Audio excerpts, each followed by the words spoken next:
Good morning, good afternoon, good evening. Welcome to Nature-Based Solutions Digital Dialogues 2020. I am Natalie Seddon, Professor of Biodiversity and Director of the Nature-Based Solutions Initiative in the Department of Zoology at the University of Oxford, and it is a very great honour to be welcoming you today. Up until a few months ago, we were looking forward to bringing you together in the magnificent Natural History Museum here in Oxford. However, in mid-March, it became clear that what was supposed to be a super year for nature and for climate change was becoming a super year for the coronavirus. While most of us would prefer to be interacting in person, the advantage, of course, is that many more of you can join this event from many more parts of the world, and you can do so without adding any greenhouse gases to our atmosphere.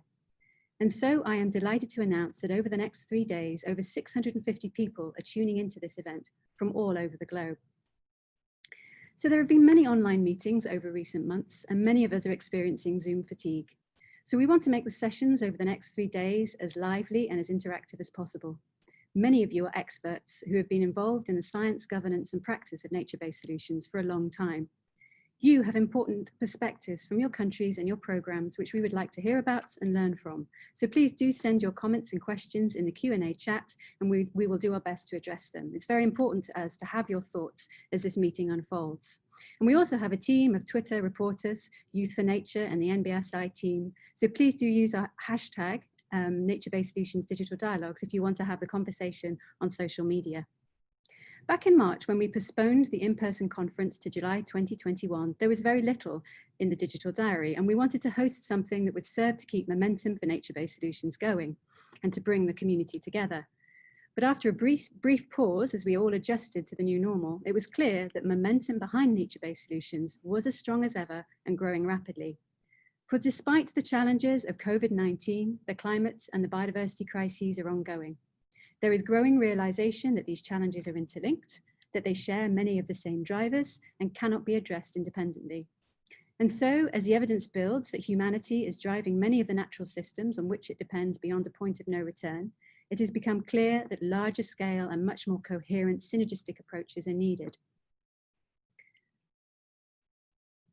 So nature-based solutions have emerged as one such approach, one that has in recent months skyrocketed up the international agenda in government and in business.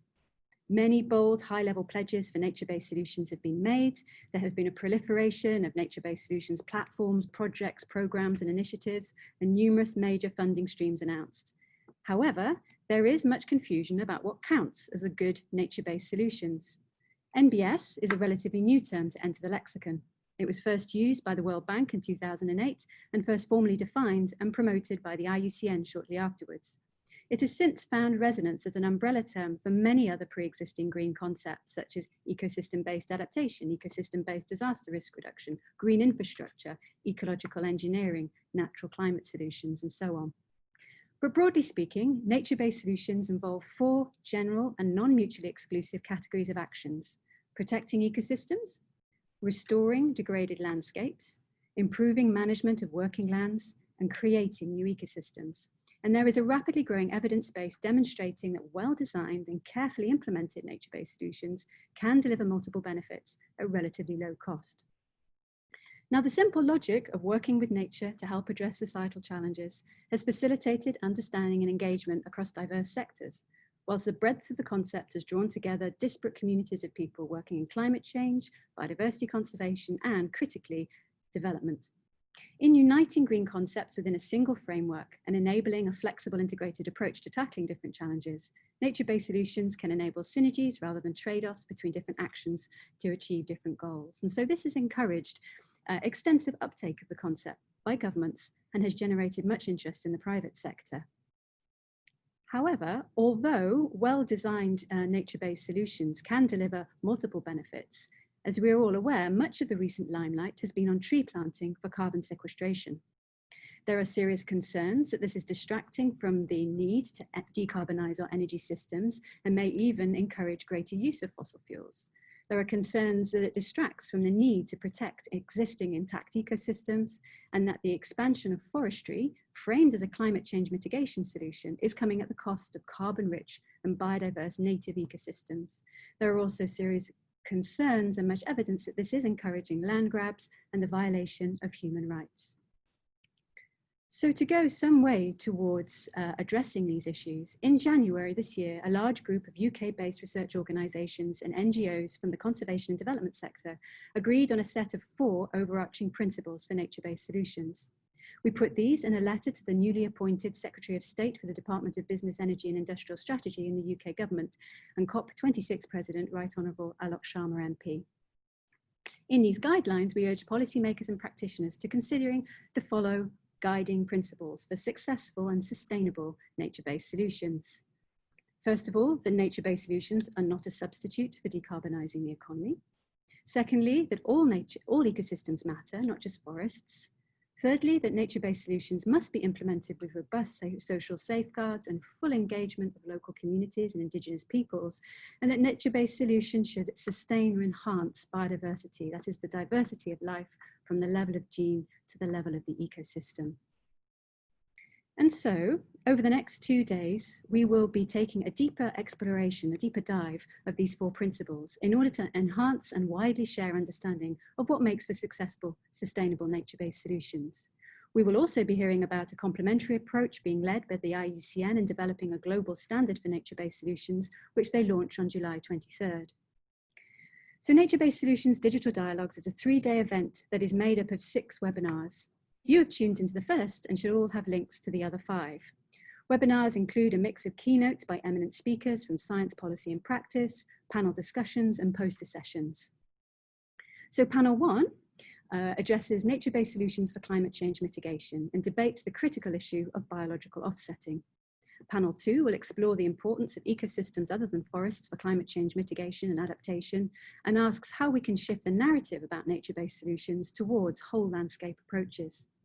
Panel 3 will focus on the essential role of people in the design and the delivery of nature-based solutions and discusses the key issue of how can Indigenous peoples and local communities be empowered to drive the delivery of nature-based solutions.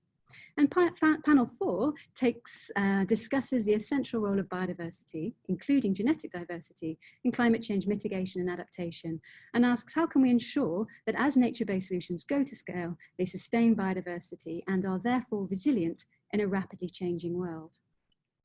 On the 3rd day, we move to discuss critical challenges around financing and governing a nature-based solution. Panel 5 asks, how do we break out of existing paradigms to mobilize large and sustainable flows of finance to nature-based solutions? And we'll explore the role of nature-based solutions in economic recovery post-COVID-19. And finally, on the last day, the last panel, panel 6, will highlight key innovations or successes in nature-based solutions governance. And we'll ask, what can the UNFCCC COP26 and the UNCBD COP15 do to support success of nature-based solutions at the national level? So as you can see, across all sessions, we will be asking our panelists and speakers some really difficult questions. We don't expect there will be answers to all, or even a consensus on some matters, because the issues are very complex and there are many gaps in our knowledge. However, it is our hope that we will emerge with a better shared understanding of how best to work with nature in a warming world, and how with, and only with nature-based solutions, can we build back better after this pandemic. It is also our hope that we will emerge much more united in our mission to scale up nature-based solutions, and much more united in our efforts to improve the evidence base by bringing together diverse forms of knowledge, and in this way be much more powerful in our advocacy to decision makers. For it is only on this basis and on a united front that we will enable the transformational change we know is needed to get humanity onto a sustainable pathway. Okay, well now it gives me tremendous pleasure to introduce the first of our 3 keynote speakers, Dr. Musonda Mumba. So Musonda Mumba is a Zambian national with a PhD from University College London in wetland conservation and hydrology. She has over 20 experience in environmental issues globally, has published widely, and is currently head of the United Nations Terrestrial Ecosystems team. Musonda recently became the new chair of the Global Partnership on Forest and Landscape Restoration. Her responsibilities include providing leadership on forests and climate change, integrated landscape management, giving technical expertise to governments globally, and developing policy dialogue and strategic direction around terrestrial ecosystems. Next year, she will also be the UN Environment Lead on Terrestrial Ecosystems for the United Nations Decade on Ecosystems Restoration. Today, in the opening keynote of Nature-Based Solutions Digital Dialogues, Musonda is going to give a talk titled, Nature is Central to a Climate Resilient and Pandemic-Ready Future. Over to you, Musonda. Thank you so much, Natalie. I really want to thank you and the team at University of Oxford. You've done such a great job. And it's just fantastic to see how many people have registered and just really the amazing response to this moment. Well, everyone joining us, morning, good afternoon, good evening, wherever you may be, and happy World Chocolate Day, just in case you didn't know. It's absolutely wonderful to be able to join you and to be a part of this bigger conversation at a time in our human history where I quite frankly do not want to use the word unprecedented because I even feel that it's been overused. I just want to say it's a moment where as humanity on this planet, we've come to the realization that something is not quite right.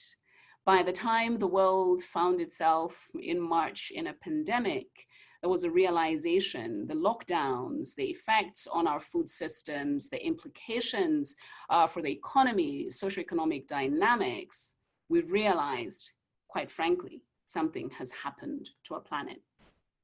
Perhaps let me just paint a picture and give a little bit of a history for something everyone knows, or some of you may know, and talk about the 3 A's, the Arctic. When you mention the Arctic, that usually conjures a picture of ice, white.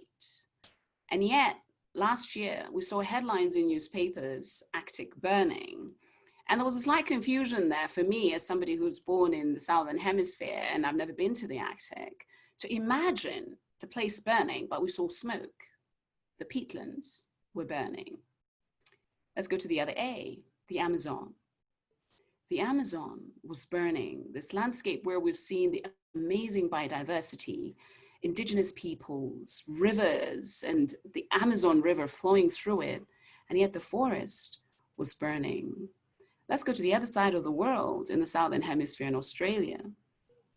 Forests around Australia were burning. The city of Sydney, the iconic building that we normally see and is pictured. I mean, loads of people who've been there have taken pictures and postcards and sent to see the Opera House of Sydney, could hardly be seen. People were suffering from, chest infections and all of that. All of this indicative of the high temperatures across the planet.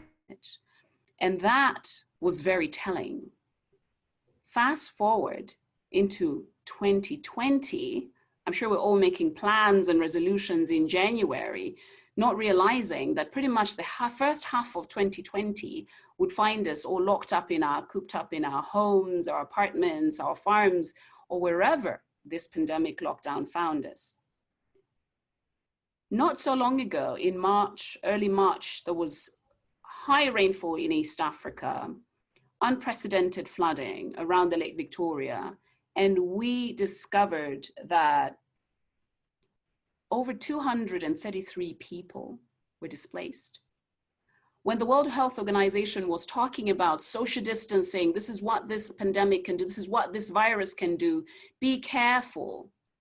People were being settled by the Red Cross into spaces where they could find a space to sleep. The world's social distancing and displaced don't go together. And so here we are in a pandemic where we're beginning to see the effects and impacts of climate change still continuing. So clearly something isn't right. Yesterday, the 6th of July, was the World Zoonosis Day. And the agency I work for, UN Environment, and our executive director, Inga Anderson, launched a report on zoonosis. Why we need to stop dealing with just tinkering on the edges and dealing with the symptoms and really get to the crux of the matter. And this crux of the matter is very much the topic of my discussion today, nature. We have done something to our natural environment that has resulted in us basically suffering. And tragically, we've lost loved ones, we've lost friends, we've lost colleagues, we've lost neighbors to this very dangerous pandemic. And some of the implications, the effects of where we see the zoonosis, the close proximity of these diseases that come from animals has happened as a result of deforestation, for example, the destruction of our natural world. So I want to take you back to 2018. In August of 2018, here in Nairobi, Kenya, the Global Landscapes Forum hosted its forum meeting here in Nairobi. And Lena Paul, who was then the Minister of Environment for El Salvador, a small country in Latin America, challenged a few of us and challenged the governments and said, you see, the world is very degraded at the moment. Our reports, the science that we're seeing has shown that the world is very degraded.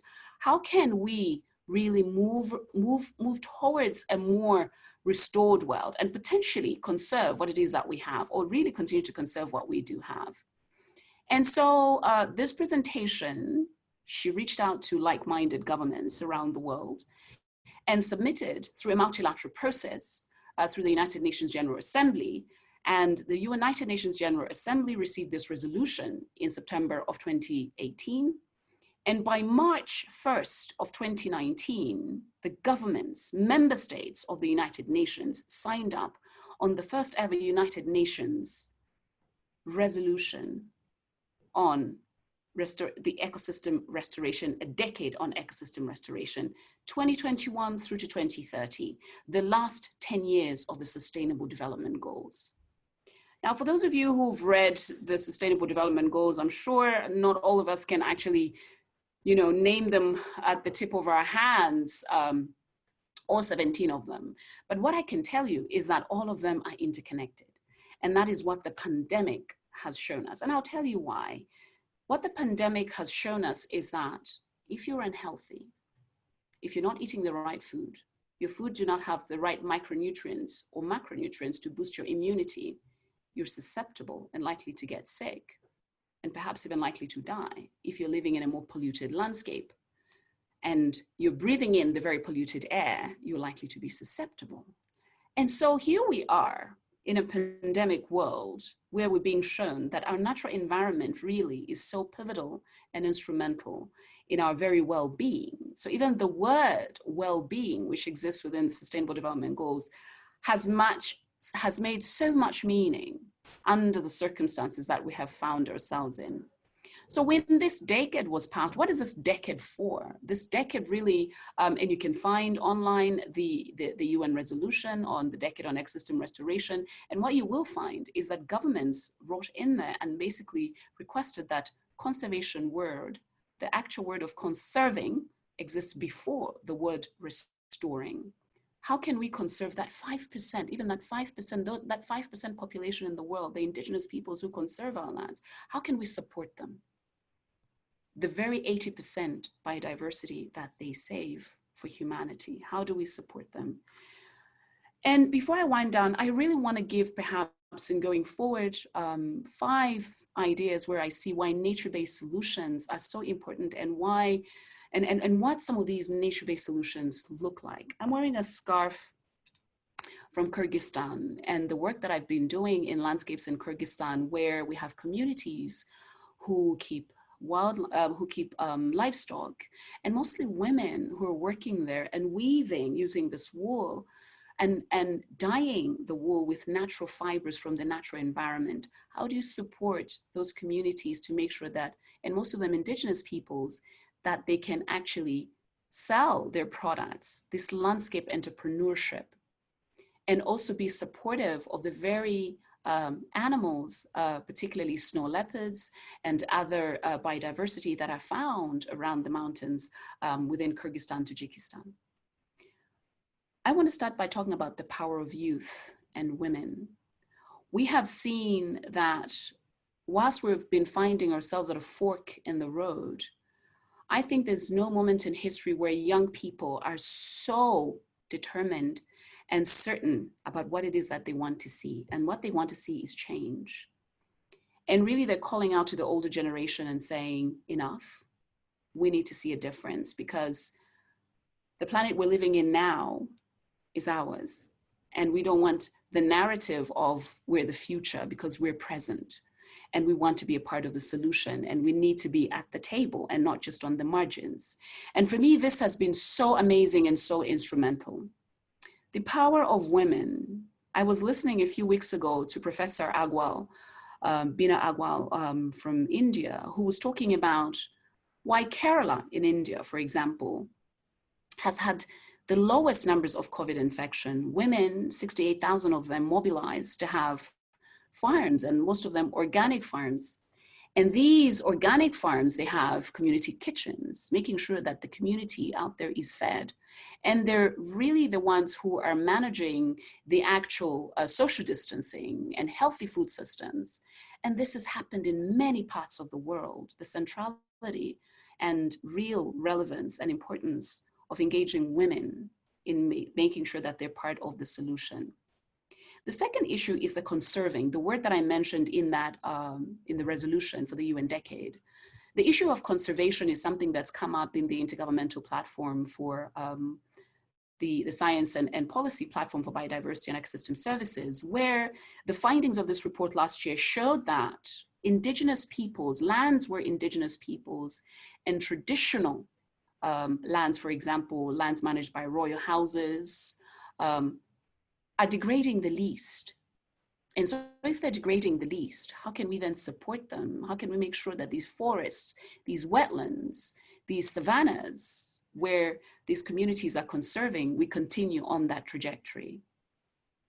And the indigenous knowledge systems, why do they matter? What can we learn from these indigenous knowledge systems? And I think we've also learned from the indigenous peoples on how to actually lock down, manage our systems based on their traditional knowledge that has been passed on for millennia.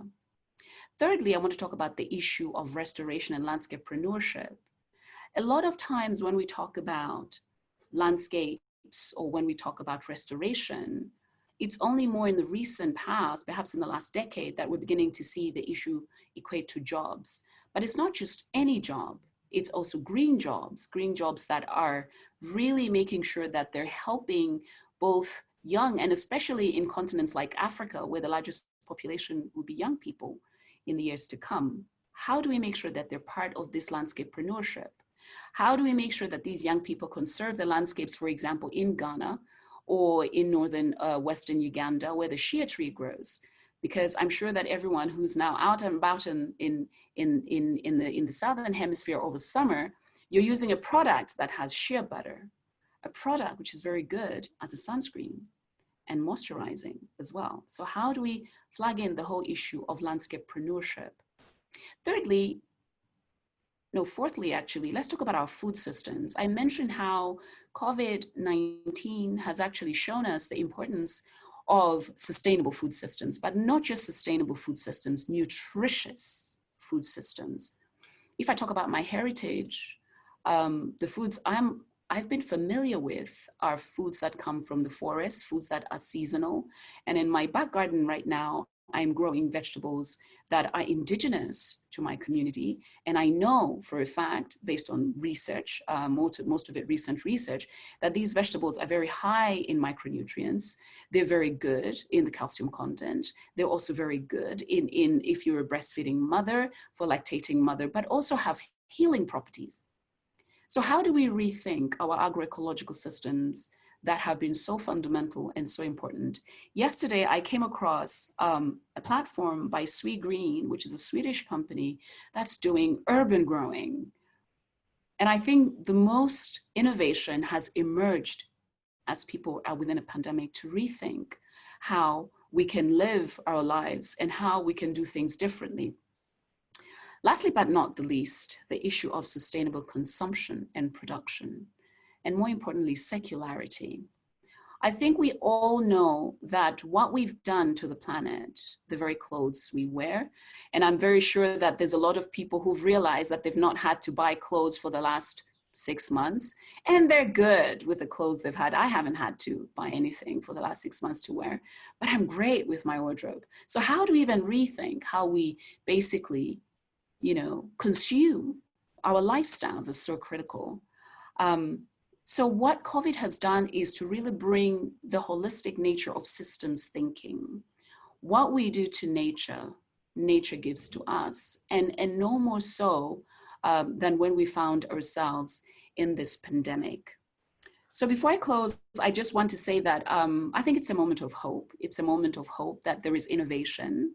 And these coming days, there'll be such exciting conversations. I really am so looking forward to the experts who've been doing work in the Congo, for example, the world's largest peatlands, in tropical peatlands, and really working in the Amazon, different individuals looking at work in the Arctic, looking at indigenous peoples, etc. How can we all work together to find a solution for our common place, this place we call home? The innovation that is emerging. If we were in the early 1900s, we would not have possibly had this webinar, but we're in 2020. And I think that in itself is telling that we can provide solutions for our very existence, and for the planet and for the interest of the very biodiversity if we want a climate resilient and a pandemic ready future, because that future really is being determined by us. We are in the Anthropocene, the age of humans. Let's be the change, let's be the difference, and let's be the ones that make that difference for the sake of the generations to come, and also for the sake of the very nature and biodiversity that we share this wonderful planet with, including knowing that this is the only planet with chocolate. So I shall end there, and thank you so much for listening, and I'm looking forward to some questions. Thank you very much, Musonda. What an inspiring and hopeful presentation, and a really great way to start the next 3 days of our digital dialogue. So thank you for that. Thank you so much. We have lots of questions coming in from our really global audience. I'll read some of these out and then let you answer them. So one question, we have somebody, Fairall from Singapore.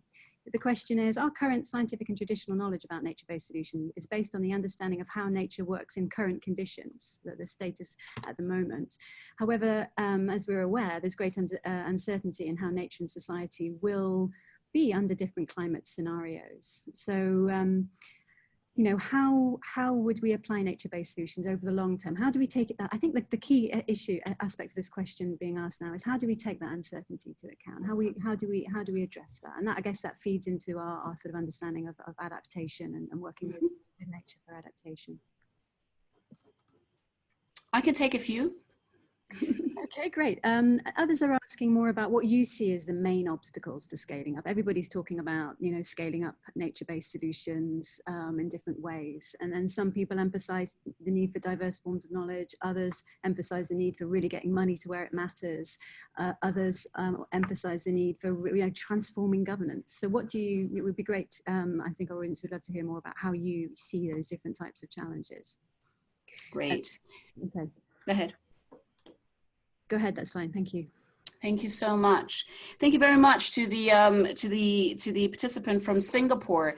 I think what we've come to realize, and I think what's very evident and very clear, is the science. I'll tell you what, in the different landscape, mountain landscapes in particular, where I've been doing work in the Andes, in the Alps, and also in Latin America, and also here in Africa, what we're beginning to see is that with this rise in temperature, we're beginning to see this changes in vegetation, changes in the landscape. So a number of places in the world are potentially living in a 1.5 degree world already. So that means that plants that used to grow before no longer grow, or they're growing higher and higher, or even disappearing.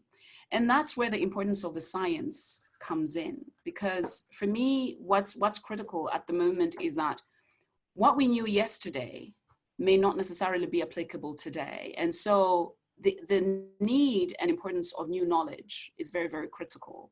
And really updating this knowledge, because we're really, I mean, who knew that a pandemic would hit us this way? And who knows the direction we need to go? And we're navigating this space in rather full uncertainty. This is a classic point of uncertainty. But also what I want to say, I see COVID-19 as a trial run. Really, this is a test case of what would happen should we have the worst impacts of climate change. So it's that element of preparedness, of understanding, even as we navigate that uncertainty of what that means. And I think that's where traditional knowledge has been so important in seeing these changes and flagging out. And that's where there's an importance for this convergence of the conventional science and the traditional knowledge systems to work together and really begin to understand. We cannot have this as disjointed focus. Obstacles, what do I see as obstacles? As humans, we're creatures of habit. I see a danger of us thinking, you know what, I was more comfortable in that yesterday life, but here we are in a new normal. And that doesn't apply just at the individual level, it's also applying at the governmental level. So as we're moving forward, how do we, as citizenry, influence the conversation around the green recovery, for example? If something didn't work for our communities, if we were dependent on biofuels for energy, what options do we have? The tax systems and mechanisms around renewable energy resources, what options do we have going forward? And I think this is where I see the fundamental role of citizenry and youth. And that's why I was talking about the power of youth and women, different skill sets that will have to be honed as we go ahead. And we no longer are in a place, we cannot afford to be complacent at all. And the danger of potential pandemics in the future is huge. So we also need to rethink our food systems. Do we go back to how we grew our food? Do we go back to how we sustainably consume or let alone produce? So the issue of circularity. And I think this is where the North-South and South-South learning can happen. And I think we have this window of opportunity. In this crisis, we have a window of opportunity to transcend those obstacles. The issue of governance, and I think fundamentally, whether we look northern-based or southern-based societies, fundamentally, land governance is very, very critical, and the role of private sector engagement, even the issue of managing systems, and also the role of private sector entities, be it industry, be it philanthropy, is so critical at this juncture. A lot of times, I think there's a lot of, I see on social media, and I see on many platforms, a lot of people complaining about their leadership and people that they voted in. I feel that for me, leadership isn't necessarily people that we voted in. Leadership comes in from a young person who challenges something, from the Gretas of this world. That is leadership, and she's young. And that is where we need to move as we move sort of in the governance structure system. And I think for me, what is also very important around the governance issue is the fact that the world, through multilateral process of the United Nations, came together. And I'm glad that Christina Figueres is going to be talking at the end of this conference as the one who led the world to having the Paris Agreement on climate change, came together in the same year for the Sustainable Development Goals. This is no longer us versus them. This is a world we're living in where we say, oh, are we meeting the actual outcome that we want to look at is a world where we manage nature beautifully and wonderfully for our benefit, but are we meeting those goals? Because if the world is wrong, society will be problematic, our communities will be suffering.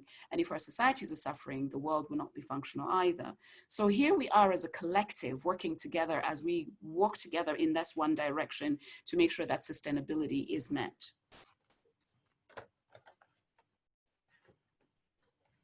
Thank you. Wonderful. So there's a question here from Suzanne Chomba. Are we really learning from COVID-19 in your view? So what impacts have the actions that have been taken to manage COVID-19 been on the poor? You know, what have we, given those huge impacts, and have we done a great job? And she goes on to ask, how can nature-based solutions help us make better decisions? So how has it influenced how that whole process unfolds, so that we'll be ready for future risks, including climate change and the interaction between climate change and future pandemics. Another question too about, I think, a question more about sort of the UN and the coming together of the biodiversity communities and the climate change communities, and looking for this sort of piece around how nature-based solutions can synergize action for conservation and action for climate change. How do you see these two processes, the CBD and the UNFCCC processes, working together over the next 12 months? Okay. Thank you very much. Perhaps let me start with the latter. I'll start with the latter before I come to Susan's question. I just wanted to mention and make people aware that this year, on the 21st of September, the United Nations is going to be turning 75 years old, not that very young. And in irony of things, the United Nations came into effect at a time of war. And this time round, the power of multilateralism comes together when we're dealing with a more sinister enemy that we can't even see, a pandemic, a virus. So if there's ever been a moment of need of coming together and having a conversation that is important for everyone, it's now. And I think this is where the processes around the biodiversity framework and also the issue of the climate change convention, all of that converges at that one point.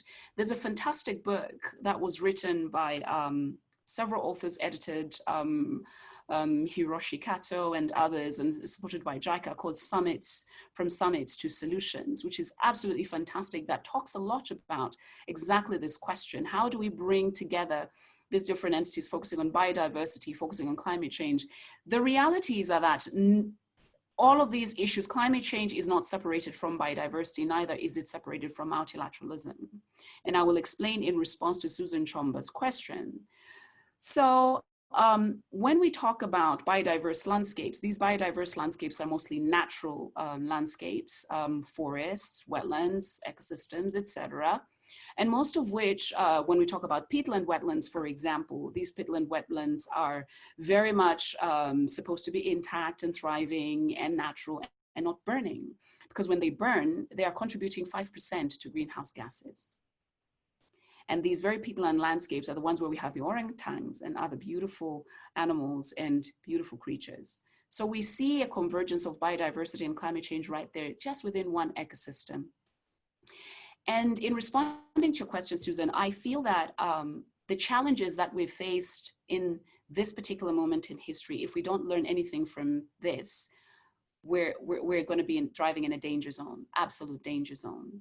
Because what the pandemic has done is to really challenge our systems, our health systems, our social systems, our economic systems. We're seeing that, the trading dynamics, that, our borders have been locked down. I come from a landlocked country, Zambia, but thankfully here I am in Kenya. By talking to my family in Zambia, they're already telling me, oh, we can't even get medication for blood pressure because there was only enough for so many. I'm like, okay, what is going on here? Because we've depended on systems that were open. And so how do we rethink our systems? How do we rethink how we live, how we trade, how we produce, and also how we restore the ecosystems that are damaged? So just talking about a Kenya situation, for example, here in Kenya, we know that a number of the landscape forests have been heavily degraded. And most of these landscapes have been home to bats, fruit bats, that are now finding their way into cities like Nairobi, Nakuru, or anywhere, and settling in human settlements. And most of these bats are carrying with them coronaviruses and other retroviruses that are virulent and very dangerous. So the important thing is that those forests, from where they're supposed to be calling home or going back home, need to be restored. And so I think more and more, there is the power of community and the power of scientists calling to governments, calling to different actors, both state and non-state actors, to be involved in making sure that the nature that we have is managed well.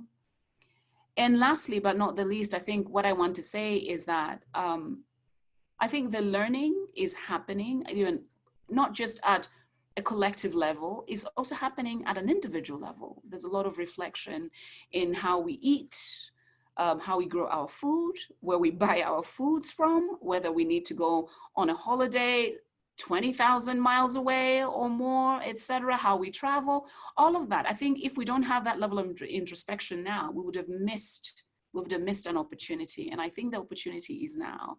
And I feel that there's a lot of conversations happening in many sectors. And this is what's wonderful about where we're sort of going to right now. And I'm really hoping that these 3 days of conversations will unlock an opportunity on how we take this forward and just be the change. Wonderful. Thank you very much. We do have a little bit more time for 1 or 2 more questions. So I think if that's okay, I will ask you those. So a couple of questions about engagement with youth, incredibly important. Aileen from Denmark That's a good question. At what age should we introduce a nature-based solution to the youth as part of the nature curriculum? So it's all about engaging young people. You know, how young should they be talked to about the importance of nature, and how do we get that engagement going?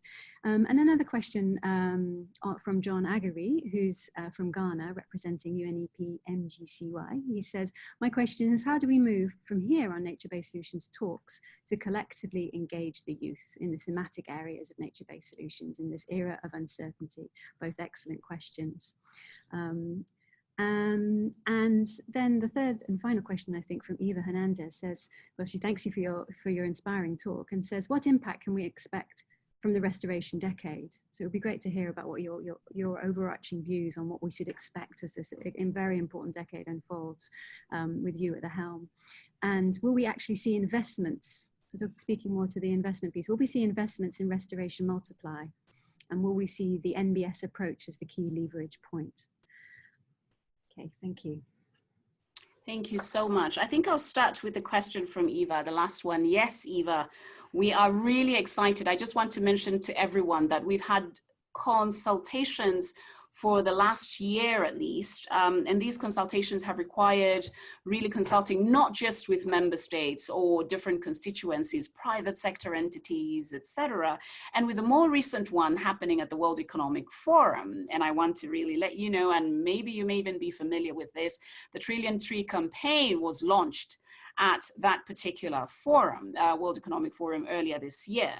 And that was absolutely wonderful. It was just at the moment when we had done a really extensive global consultation, youth consultation around the world, in them responding to what would they like to see this decade do.